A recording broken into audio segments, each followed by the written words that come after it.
Teniendo en cuenta que la primera temporada de Leo que estaba basada en las calabozos y dragones pasados en la isla de los suelos gradualmente nos dieron a Rey las zonas online un cameo de novela comienzo para sus aclaro que se usarían otras reglas, no habían se usarían otras calabozos y dragones, no habían reglas, calabozos y dragones, no habían reglas, calabozos y dragones, no habían reglas. Ya basta, por favor, ya basta. Por el amor de todos los dioses que quieran o no quieran creer, eso da igual aquí. Y es que sinceramente no comprendo cómo tras más de 20 años desde la salida del primer anime de Yu-Gi-Oh! Aún a día de hoy hay muchas personas, ya sea que se lo tomen con humor o no, porque sí, hay gente que realmente defiende esto como si la vida les dependiera de ello. Y es como muchos han tragado una de las mayores mentiras jamás creada, no por la serie de Yu-Gi-Oh! En sí misma, sino por la misma comunidad, que es quien inventó esta mentira para justificar uno de los mayores debates de todos los tiempos en este anime,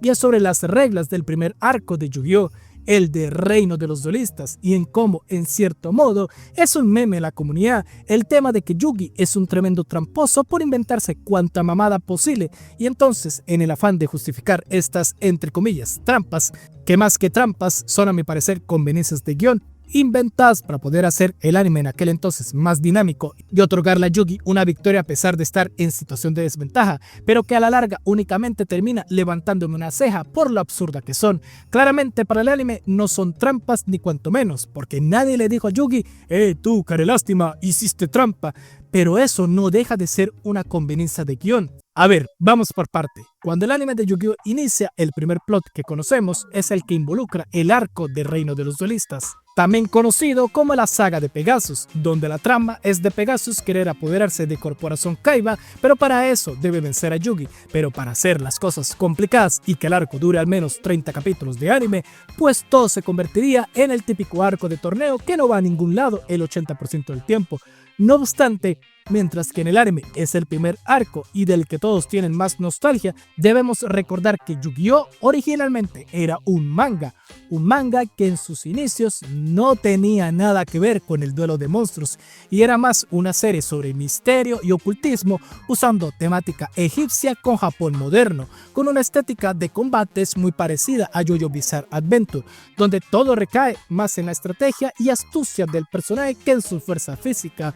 Todo girando en los temas de juegos en general. Literalmente podían haber capítulos donde un simple juego de trompos se podía volver en la cosa más turbia posible, convirtiendo el Reino de los Duelistas canónicamente en aproximadamente el tercer arco relevante, por así decirlo, porque el manga era muy episódico al comienzo y no tenía como tal un villano predefinido. Y es que aquí es donde recae el problema con la inconsistencia del arco del Reino de los Duelistas, que Yu-Gi-Oh! No es una serie de cartas originalmente, y que Kazuki simplemente decidió aventurarse en este apartado meramente porque el juego de carta fue muy llamativo en aquellos años por los japoneses. Por ese motivo, él convirtió a un personaje que podía ser tan secundario y episódico como cualquier otro, como era el pendejo de Kaiba, en un personaje bastante relevante a la trama. Durante todo este arco, Yugi tuvo una cantidad total de 10 duelos que van desde Weevil hasta el mismo Pegasus al final de dicho arco. Y si se pregunta, no cuento los 2 duelos que tuvo Yugi previamente contra Kaiba, donde le rompe la carta al Blue Eyes, ni contra Pegasus a través de la casetera. Ya sabrán por qué cuando llegue su debido momento. En dichos duelos, todos y cada uno sigue una fórmula bastante similar. Yugi inocentemente juega a su manera, el oponente saca su "has caído en mi estrategia, donde mi combo se especializa de esta manera", para que Yugi llegue ante las cuerdas, y cuando sientas que ya Yugi no le queda nada por hacer, inventa alguna cosa loca no más de sus huevos, que específicamente le hace counter a la estrategia del oponente. No más porque bueno, debía ser así y ganar. La cosa es que se supone que todas estas cosas locas van regidas a una especie de lógica interna que dichas cartas poseen, ya sean en sus textos, en el nombre de la carta o en lo que la imagen de dicha carta busca representar, que en algunos casos pueden tener mucho sentido, como cuando Yugi utiliza sus espadas de la luz reveladora para quitarse el efecto de oscuridad que generaba el castillo de las pesadillas de Panic. Es una situación que a simple vista posee lógica, meramente porque, a ver, espada de la luz reveladora, o sea, luz reveladora, no hay que comerse mucho la cabeza. se justifica su participación, pero hay otros momentos que simplemente no poseen ninguna clase de lógica ni siquiera interna, como cuando Yugi destruye la luna para contrarrestar el campo marítimo de Mako Tsunade. Una situación presenta un momento donde cualquiera con el mínimo entendimiento de cómo funcionan las reglas de la naturaleza podría entender, y otra situación presenta un momento donde claramente no tiene sentido por donde lo cojas. He ahí porque este momento es un meme y este otro nadie lo menciona. Y yo sé que la cosa es que muchos me van a comentar: no, pibe, es que la destrucción de la luna tiene sentido porque una ley de la naturaleza es que la luna afecta a las mareas del mar. Entonces sin la luna el volumen del mar descendería y por ese motivo los monstruos de Mako se murieron. Es que las estrategias son en base a una metodología a los calabozos y dragones, que no te enteras, estúpido. Y perfecto, eso tiene sentido, tienes razón, pero ya te lo voy a desmentir de otra manera. Quiero ir por orden de sucesos primero, porque primero debo preguntarte a ti, usuario que defiendes con toda tu fuerza, esa excusa barata de las estrategias son a los calabozos y dragones, o sea, como un juego de rol. ¿De dónde llegaste a esa conclusión? O sea, ¿en qué capítulo? ¿En qué escena? ¿En qué momento? Solamente dame una simple mención de que tal metodología sencillamente existe. Yo te la diré. No la hay, porque simplemente dicha excusa no existe, no hay ningún. Las reglas del comienzo del anime se basan de esta forma. En ningún momento, ni siquiera en el manga, que es la fuente original, se hace la mínima alusión de que fuera posible por lo menos. Pero ¿cómo vas a decir eso? Si es el comienzo del anime, o sea, el comienzo del juego. Las reglas como tal no se han establecido sino hasta Ciudad Batallas. Al comienzo era así porque yo lo digo, porque es mi headcanon, que no te enteras, pendejo. Y por esta razón no tomé en cuenta los dos primeros duelos de Yugi contra Kaiba y Pegasus, y esos duelos son la clara respuesta a toda esa mentira que muchos han creado todos estos años. Bueno, eso y lo que el mismo manga tiene establecido. Por ende, vayamos muy al comienzo cuando el duelo de monstruo fue introducido por primera vez en el manga. Todo comienza en el capítulo 9 de este manga, capítulo donde primero que nada se introduce el concepto del duelo de monstruos y donde primero que nada se establece también cómo funciona de una manera muy básica pero funcional para el momento, y Yugi nos explica cómo funciona el duelo de monstruos, contándonos que primero que nada dos jugadores se turnan para tirar una carta y la más fuerte vence a la más débil, y que únicamente se comparan la fuerza de sus cartas mágicas y monstruo, y que las dos fuerzas son ataque y defensa. En ningún momento te menciona que cada monstruo tiene una capacidad única dependiendo de sus ilustraciones o de su texto ni nada, sino que a secas gana quien tuviera más ataque. Luego en dicho capítulo también se introduce el dragón blanco de ojos azules como el monstruo más poderoso de todos los tiempos, y se introduce a Kaiba para generar ese conflicto de este conociendo tal carta en la tienda del abuelo de Yugi y de cómo este la buscaría obtener por método sucio, argumento que fue traducido durante el primer capítulo del anime, para que luego el resto de este mini arco, por así decirlo, veamos cuál fue la visión original de Kazuki con dicho duelo de monstruos en aquel momento. Y aquí en primer plano vemos un detallado de cómo funciona el duelo de monstruo. Ya se la saben, porque es literalmente el método que incluso a día de hoy todavía se emplea. Inclusive está el de atacar directamente si el oponente no tiene monstruo, y vemos una pequeña muestra de cómo es un duelo, con Yugi invocando su dragón oscuro que tiene 1500 de ataque, destruyendo el monstruo zombie de Joy, que nunca se especifica cuál es, pero que realmente no importa, porque en ningún momento ni Joy se inventó que su zombie no sé qué, o que el dragón de Yugi hace esto y lo otro. E inclusive cuando vamos más adelante, cuando Yugi tiene por primera vez su duelo contra Kaiba, ocurre lo mismo. Todos los monstruos ganan en base a sus puntos de ataque y defensa. El monstruo con mayor valor es el monstruo vencedor, y esta misma regla se traduce hasta el mismísimo anime, porque el primer duelo de Yugi y Kaiba, que es una adaptación muy acortada del arco de la Torre de la Muerte, tú ves dicho duelo y quiero que alguien me explique si en algún momento Kaiba dijo que sus monstruos tienen determinada propiedad o que los monstruos de Yugi pueden hacer esto y lo otro. No. En ningún momento. Es más, la única ocasión donde algo se ve así parecido es cuando Pegasus utiliza su concepto de los monstruos ilusión, que es cuando el mismo abuelo de Yugi menciona el tema de que la magia negra y la magia ilusión y la magia blanca y no sé qué más, algo que claramente el manga buscaba introducir, pero que no exploró más allá de únicamente esta mención. Por ese motivo, este comentario ni siquiera existe en el anime, pero eso es algo que iba a ser establecido. Al menos hay una una caja de diálogo que te lo explica, no como el temita de las reglas de rol, que nunca se tomó el tiempo de aclarar eso, pero igualmente este momento también se utiliza para establecer que Pegaso es un tramposo por su parte, porque el tipo es el creador de las cartas, como él hace en el futuro también, que utiliza los monstruos Toon, que según sus palabras son cartas que no han salido en el mercado, y eso llega a otro punto, y es lo que muchos también dicen, que Yugi no es el único tramposo para justificar las supuestas trampas de Yugi, sino que todos en Reino de los Duelistas son tramposos, pero hay una diferencia, y es que sí, todos son tramposos porque se supone que esa es la trama original de Yu-Gi-Oh! Que todos aquellos a los que Yugi enfrentaba en los duelos de la sombra era para exponer la clase de ratas sucias que son. He ahí el castigo que se les propiciaba. La diferencia es que es un tema establecido que todos o la gran mayoría son tramposos, pero Yugi no lo es.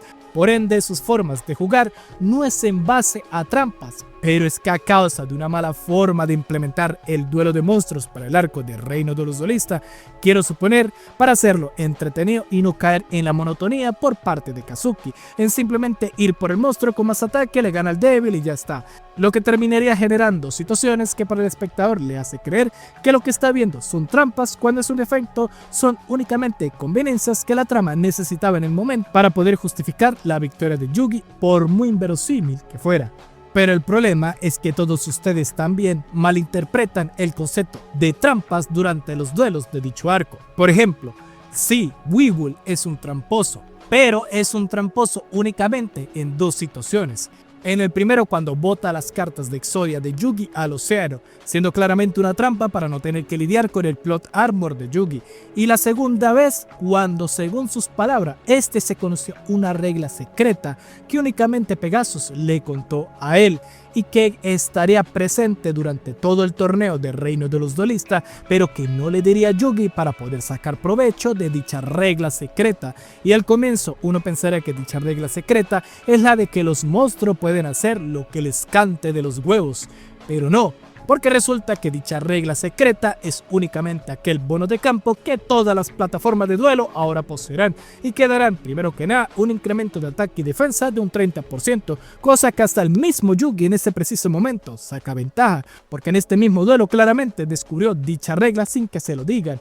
Y segundo, dependiendo del campo y tipo de monstruo, tendrán una ventaja extra. Por ejemplo, los insectos en el bosque los hace inmune a las cartas mágicas, o el agua con los monstruos acuáticos que les permite esconderse en este mismo ambiente. Son reglas que se establecen desde un principio en sus respectivos duelos, pero en ningún momento nada que ver con locuras de que mi monstruo cuando es el día jueves por el mediodía, cuando está lloviendo, tiene la capacidad de hacer esto o lo otro. ¿Y saben por qué? Porque esa lógica durante ninguno de los duelos se utiliza únicamente en situaciones específicas. Por ejemplo, el mismo duelo contra Weevil. Este invoca su polilla gigante que tiene la capacidad de generar esporas que hace débiles a los monstruos enemigos. Y es una capacidad completamente innata de dicho monstruo, es como si fuera su propio efecto, y entre los monstruos de Weevil, de los pocos que posee lo que sería un efecto, incluyendo obviamente al capullo que evoluciona en él claramente. Y entonces, ¿cómo Yugi logra contrarrestar tal estrategia del polen de la polilla? Primero, ya había utilizado su magia que hace que el bono de bosque desaparezca, por ende ya los insectos no son inmunes a la magia. Se dio ese caso, por lo que Yugi utiliza su magia de Makura, cuyo efecto es la de provocar una lluvia que inunda el campo. Y entonces, si nos vamos a la lógica pura, tiene sentido que sea así, porque el polen funciona de una manera parecida al polvo. Entonces es normal que una lluvia haga que todo ese polvo se vaya directamente al suelo. Pero al final, si vas a esa lógica interna e intentas también aplicarla a la lógica externa, sigue teniendo sentido, porque podemos asumir que Makura únicamente niega el efecto de la polilla, pero son dos cartas simplemente que hacen una cosa y listo, independientemente de cómo esté formado el campo, de lo que juegue el oponente, o de lo que el oponente haga, o de lo que uno como jugador haga. La explicación es simplemente visual, pero puedes entender qué es lo que ocurre sin matarte tanto la cabeza. El error que no tiene lógica es que luego Yugi saque la mamá de cómo él provocó una lluvia, la polilla se moja, haciendo que, porque esté mojada, sea susceptible a los ataques eléctricos. A eso me refiero.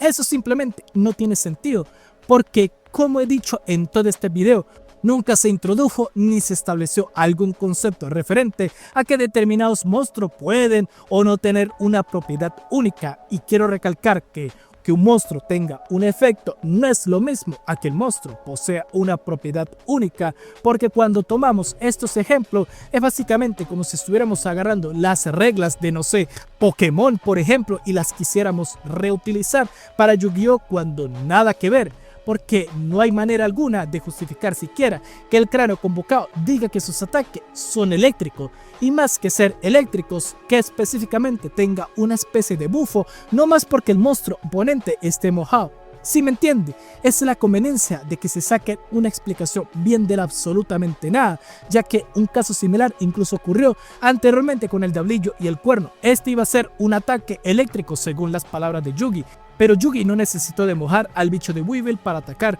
simplemente lo fue a atacar a secas.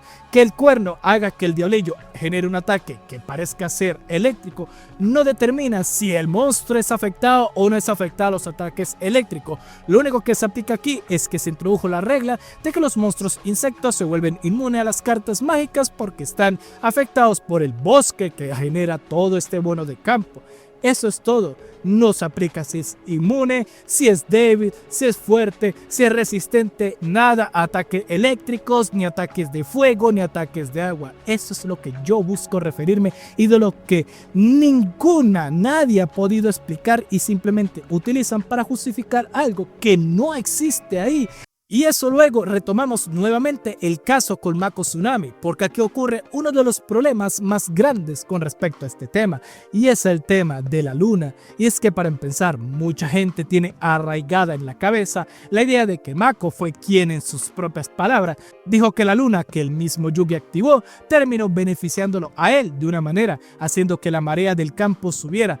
Pero la luna también controla las mareas provocando que suba. Cuando esta creencia está mal en todos los aspectos posibles, porque dicha afirmación es simplemente una estupidez que el doblaje gringo se inventó y que luego sería traducido al doblaje español. Literalmente ni en el anime japonés original ni en el manga, Mako en ningún momento tan siquiera hace mención a dicha luna, y lo que más bien hace que la marea suba no es la dichosa luna, sino el poder de su monstruo Kariushin, o sea, la serpiente gigante esta que siempre vemos, y eso es como un caso similar a la polilla de Weevil.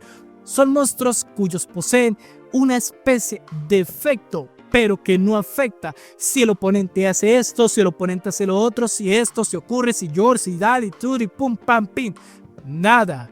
Porque ya la marea existía incluso antes de que tan siquiera la luna de Yugi fuera usada, y luego tampoco tiene sentido que Yugi pueda de su voluntad simplemente obligar a su monstruo a destruir su propia carta, porque dicha situación nunca vuelve a repetirse, es única en su estilo. Es simplemente muy conveniente por donde lo vean que siquiera Yugi tuviera en su poder la carta de la luna y que esta mágicamente pueda afectar el campo marítimo, no más porque bueno, Kazuki no tenía otra manera más creativa de hacer que Yugi derrotara a Mako.